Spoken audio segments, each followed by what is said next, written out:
ಏನ್ ಬ್ಯೂಟಿಫುಲ್ ಪ್ಲೇಸಿಗೆ ಬಂದಿದೀವಿ ಗಾಯ್ಸ್. ಹಂಗೆ ಸಡನ್ ಪ್ಲಾನ್ ಆಗಿ ಇವಾಗ ಸಕಲೇಶ್ಪುರಕ್ಕೆ ಹೋಗ್ತಾ ಇದೀನಿ. ಯಾರ್ಯಾರು ಅಂದ್ರೆ ನಾನು ನನ್ನ ಫ್ರೆಂಡ್ ಫುಲ್ ಟ್ಯಾಂಕ್ ಪೆಟ್ರೋಲ್ ಹಾಕ್ಸಿದೀನಿ. ಅವ್ರ ಮನೆ ನೋಡಿದ್ರೆ ಇಲ್ಲಿಂದ 70 ಕಿಲೋಮೀಟರ್ ಐತೆ. ಟೈಮ್ ಬಂದ್ಬಿಟ್ಟು 1:45 ಆಗೈತೆ. ಹೋಗ್ತಾ ಇದೀನಿ. A few moments later. ಇವಾಗ ನಾವು ಸಕಲೇಶ್ಪುರಕ್ಕೆ ಹೋಗ್ಬೇಕಾದ್ರೆ ಮೂರು ಪಂಚರ್ ಆಗ್ಬಿಟ್ಟಿತ್ತು. ಇದು ಮುಂದೆದು ಇದು ಹಿಂದೆದು ಇದೇ ತರ 2 ಮಳೆ ಹೊಡೆದಿದ್ದು ಹಿಂದೆಗಡೆ. ಸಕಲೇಶ್ಪುರಕ್ಕೂ ಹೋಗಿಲ್ಲ ಇನ್ನ ಹಾಸನ ಹತ್ತತ್ರ 100 ಮಳೆ ಹೋಗ್ಬೇಕಾದ್ರೆ 250 ಲಾಸ್ ಆಯ್ತು. ಆಮೇಲೆ ನಾವಿವಾಗ ಸಡನ್ ಆಗಿ ಹಾಸನಲ್ಲಿ ಇದೀವಿ. ಹಾಸನ್ ಯಾಕಪ್ಪ ಅಂದ್ರೆ ನೆನ್ನೆ ಪ್ಲಾನ್ ಮಾಡಿದ್ದು, ಇವತ್ತಾಲೆ ಹಾಸನಲ್ಲಿ ಇದೀವಿ. ನೋಡ್ರಿ ಇದೇ ರೂಮು ಯಾವ ತರ ಐತೆ.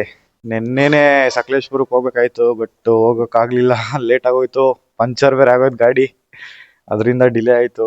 ಇಲ್ಲಿಂದ ಸಕಲೇಶ್ಪುರ 40 ಕಿಲೋಮೀಟರ್ ಐತೆ. ತಾತಾ ಚರ್ಚ್ ರೋಡು ಇದೆ. ಇಲ್ಲೇ ಐತಲ್ಲ church, Hassan district Shettihalli church. ಏನ್ ಕ್ರೇಜಿ ಆಗಿ ಕಾಣ್ತೈತಲ್ವಾ ಇಲ್ಲಿಂದ. ಇದ್ರ ಒಳಗಡೆ ಎಲ್ಲ ಆಲ್ಮೋಸ್ಟ್ ನೀರ್ ಬರ್ತವೆ ಅನ್ಸುತ್ತೆ ಇಲ್ಲಿಂದ ಹರ್ಕಂಡಿ. ಇವತ್ತೇನ್ ನೀರಿಲ್ಲ, ಇನ್ನ ರೈಟ್ ಹೋದ್ರೆ ಅಷ್ಟೇ ನೀರ್ ಒಳಕೋತೀವಿ.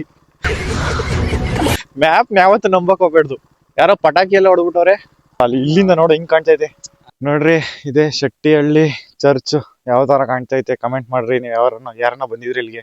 ನನ್ಗೆ ಗೊತ್ತಿರೋ ಪ್ರಕಾರ ಆ ನೀರ್ ಹರ್ಕಂಡಿ ಇಲ್ಲಿಗೆಲ್ಲ ಬರುತ್ತೆ. ಇಲ್ಲ ಅವಾಗ ಬರ್ಬೋದು, ಅಂದ್ರೆ ಇಷ್ಟು ಬಂದಿರ್ತದೆ ನೀರು, ಅವಾಗ ಒಳಗಡೆ ಬರ್ಬೋದು. ನಾನು ಫಸ್ಟ್ ಟೈಮ್ ಬರ್ತಿರೋದು. ಇದೆಲ್ಲ ಬಿದೋಗಿರೋದು ಚರ್ಚು.